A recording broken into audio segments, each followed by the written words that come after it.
ओम शांति ओम शांति।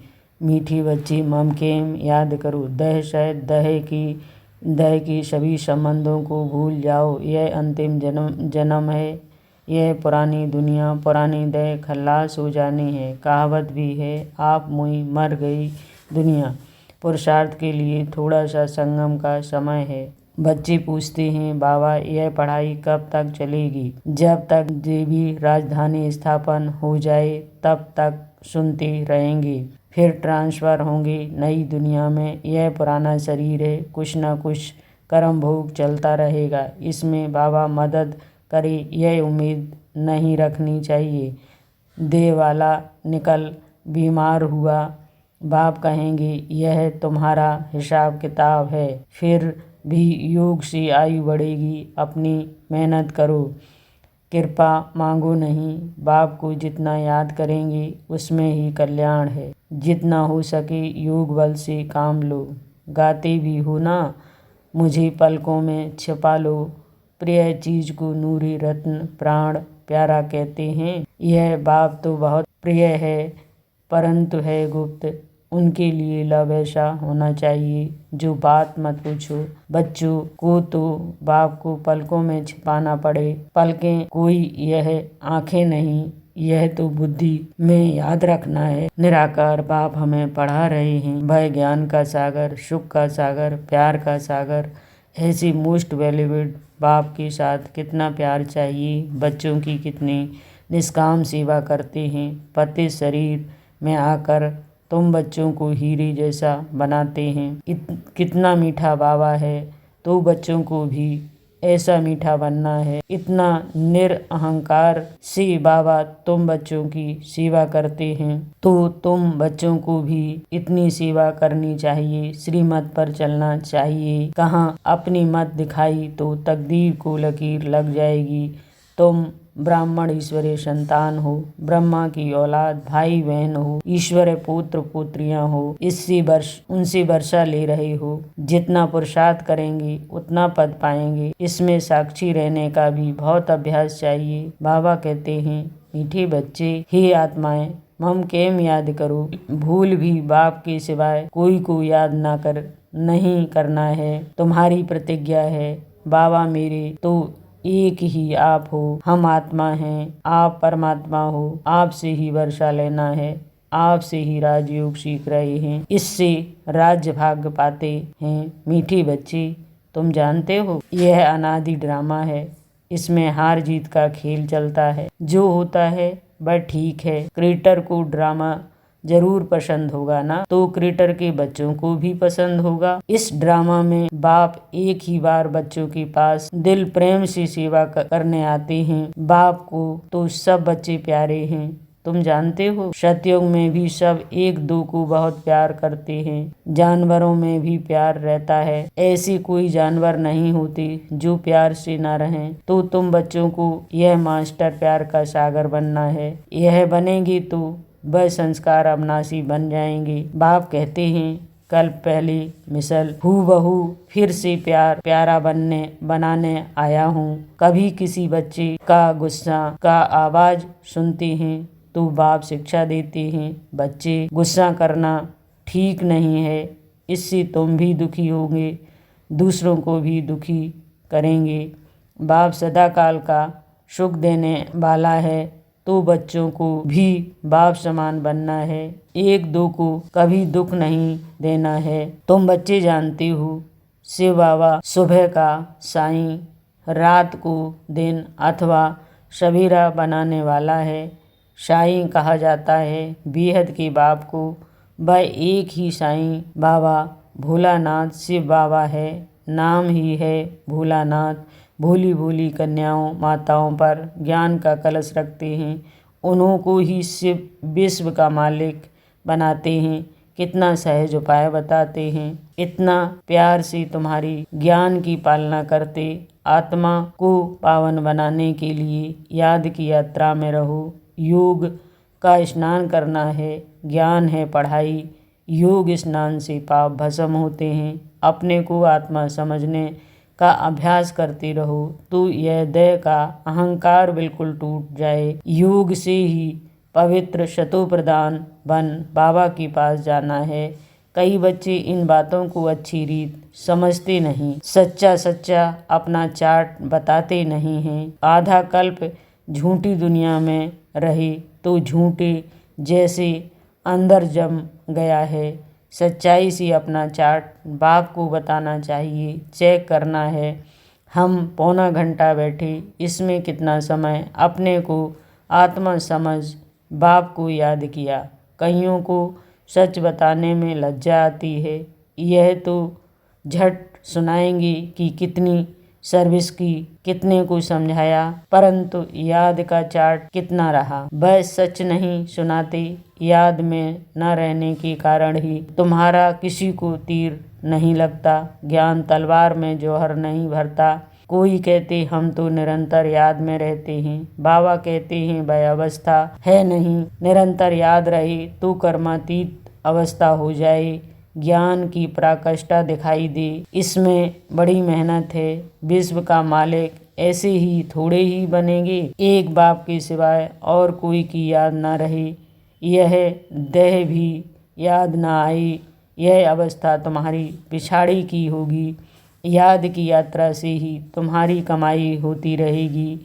अगर शरीर छूट गया फिर तो कमाई नहीं कर सकेंगे। भल आत्मा संस्कार ले जाएगी, परंतु टीचर तो चाहिए ना, जो फिर स्मृति दिलाए। बाप घड़ी घड़ी स्मृति दिलाते रहते हैं। ऐसे बहुत बच्चे हैं जो गृहस्थ व्यवहार में रहते, नौकरी आदि भी करते और ऊंचे पद पाने के लिए श्रीमत पर चल अपना भविष्य भी जमा करते हैं रहते। बाबा से राय लेते रहते। पैसा है तो उसको सफल कैसे करें। बाबा कहते हैं सेंटर खोलो, इससे बहुतों का कल्याण हो। मनुष्य दान पूर्ण करते हैं, दूसरे जन्म में उसका फल मिलता है। तुमको भी भविष्य 21 जन्म के लिए राजभाग्य मिलता है। तुम्हारी यह नंबर 1 बैंक है, इसमें 4 आना डालो तो भविष्य में 1000 बन जाएंगे। पत्थर से सोना बन जाएगा। तुम्हारी हर चीज़ पारस बन जाएगी। बाबा कहते हैं मीठे बच्चे, ऊंच पद पाना है तो माता पिता को पूरा फॉलो करो और अपनी कर्म इंद्रियों पर कंट्रोल रखो। अगर कर्म इंद्रियां बस नहीं, चलन ठीक नहीं तो ऊंच पद से वंचित हो जाएंगे। अपने चलन को सुधारना है, जास्ती तमन्नाएं नहीं रखनी है। बाबा तुम बच्चों को कितना ज्ञान श्रृंगार कराए, सतयुग के महाराजा महारानी बनाते। इसमें सहनशीलता का गुण बहुत अच्छा चाहिए। देह के ऊपर मोह नहीं होना चाहिए। योग बल से भी काम लेना है। बाबा को कितनी भी खांसी आदि होती फिर भी सदैव सर्विस पर तत्पर रहते। ज्ञान योग से श्रृंगार कर बच्चों को लायक बनाते। तुम अभी ईश्वरीय गोद में, माता पिता की गोद में बैठे हो। बाप ब्रह्मा मुख से तुम बच्चों को जन्म देते हैं तो यह माँ हो गई, परंतु तुम्हारी बुद्धि फिर भी शिव बाबा की तरफ जाती है। तुम माता पिता, हम बालक तेरे। तुमको सर्वगुण संपन्न यहाँ बनना है। घड़ी घड़ी माया से हार नहीं खानी। अच्छा मीठे मीठे शिकलदी बच्चों प्रति माता पिता बाप दादा का याद प्यार और गुड मॉर्निंग। रूहानी बाप की रूहानी बच्चों को नमस्ते। हम रूहानी बच्चों की बाप दादा को याद प्यार गुड मॉर्निंग नमस्ते। अव्यक्त महावाक्य सभी योग युक्त और योग युक्त स्थिति में स्थित होते हुए अपना कार्य कर रहे हैं, क्योंकि वर्तमान समय प्रमाण संकल्प वाणी और कर्म ये तीनों ही योग युक्त चाहिए, तब ही संपन्न व संपूर्ण बन सकेंगे। चारों तरफ का वातावरण योग युक्त और योग युक्त हो। जैसे युद्ध के मैदान में जब योद्धा युद्ध के लिए दुश्मन के सामने खड़े होते हैं तो उनका अपने ऊपर और अपने शस्त्रों के ऊपर अर्थात अपनी शक्तियों के ऊपर कितना टेंशन रहता है। अभी तो समय समीप आता जा रहा है। यह मानो युद्ध की मैदान में सामने लाने का समय है। ऐसी समय में चारों ओर सर्व शक्तियों का स्वयं में अटेंशन चाहिए। अगर जरा भी अटेंशन कम होगा तो जैसे जैसे समय प्रमाण चारों ओर टेंशन बढ़ता जाता है, ऐसे ही चारों ओर टेंशन के वातावरण का प्रभाव युद्ध में उपस्थित हुई रूहानी पांडवों सेना पर भी पड़ सकता है। दिन प्रतिदिन जैसी संपूर्णता का समय नज़दीक आता जाएगा तो दुनिया में टेंशन और भी बढ़ेगा, कम नहीं होगा। खींचातान के जीवन का चारों ओर अनुभव होगा, जैसे कि चारों ओर से खींचा हुआ होता है। एक तरफ से प्रकृति की छोटी छोटी आपदाओं के नुकसान का टेंशन, दूसरी तरफ इस दुनिया की गवर्नमेंट के कड़े नॉलेज का टेंशन, तीसरी तरफ व्यवहार में कमी का टेंशन और चौथी तरफ जो लौकिक संबंधी आदि से स्नेही और फ्रीडम होने के कारण खुशी की भासना अल्पकाल के लिए रहती है, वह भी समाप्त होकर भय की अनुभूति के टेंशन में चारों ओर का टेंशन लोगों में बढ़ना है। चारों ओर की टेंशन में आत्माएं तड़पेंगी। यह यहाँ आएंगी वह टेंशन जैसे शरीर में भी कोई नस का खिंचाव जैसे शरीर में भी कोई नस खिंच जाती है तो कितनी परेशानी होती है, दिमाग खिंचा हुआ रहता है। ऐसे ही वातावरण बढ़ता जाएगा जैसे कि कोई ठिकाना नज़र नहीं आएगा कि क्या करें। अगर हाँ करें तो भी खिंचावट, ना करें तो भी खिंचावट, कमावें तो भी मुश्किल, ना कमावें तो भी मुश्किल, इकट्ठा करें तो भी मुश्किल, ना करें तो भी मुश्किल। ऐसा वातावरण बनता जाएगा।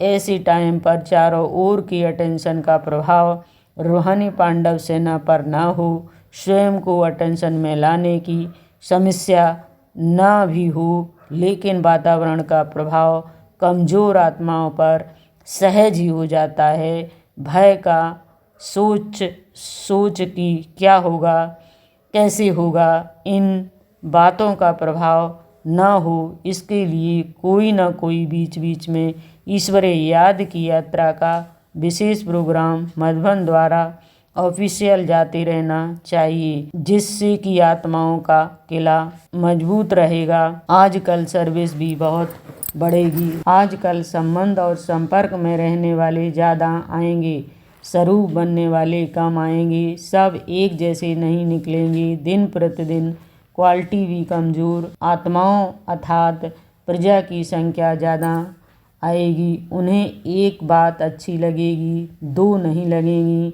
सब बातों में निश्चय नहीं होगा तो संपर्क वालों को भी उन्हों को जो चाहिए उसी प्रमाण उन्हों को संपर्क में रखते रहना है। समय जैसे नाजुक आता जाएगा वैसे समस्याएं प्रमाण भी उनके लिए रेगुलर स्टूडेंट बनना मुश्किल होगा, लेकिन संपर्क में ढेर के ढेर आएंगे क्योंकि लास्ट समय है ना।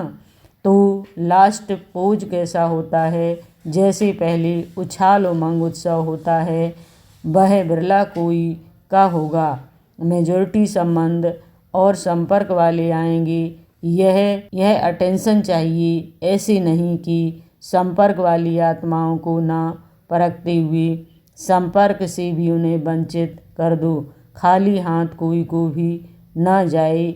नियम पर भले नहीं चल पाते हैं, लेकिन वह स्नेही में रहना चाहते हैं तो ऐसी आत्माओं का भी अटेंशन जरूर रखना है, समझा। लेकिन लेना चाहिए कि यह ग्रुप इसी प्रमाण तीसरी स्टेज वाला है तो उन्हों को भी उसी प्रमाण हैंडलिंग मिलनी चाहिए। अच्छा, ओम शांति। वरदान। स्नेह के पीछे सर्व कमजोरियों को कुर्बान करने वाले समर्थी स्वरूप भव। स्नेह की निशानी है कुर्बानी। स्नेह के पीछे कुर्बान करने में कोई मुश्किल व असंभव बात भी संभव और सहज अनुभव होती है। तो समर्थी स्वरूप के वरदान द्वारा सर्व कमजोरियों को मजबूरी से नहीं दिल से कुर्बान करो, क्योंकि सत्य बाप के पास सत्य ही स्वीकार होता है। तो सिर्फ बाप के स्नेही क्योंकि सत्य बाप के पास सत्य ही स्वीकार होता है, तो सिर्फ बाप के स्नेह के गीत नहीं गाओ, लेकिन स्वयं बाप समान अव्यक्त स्थिति स्वरूप बनो, जो सब आपके गीत गाएं। स्लोगन: संकल्प बा स्वप्न में भी एक दिलाराम की याद रही, तब कहेंगी सच्चे तपस्वी भव। ओम शांति, ओम शांति।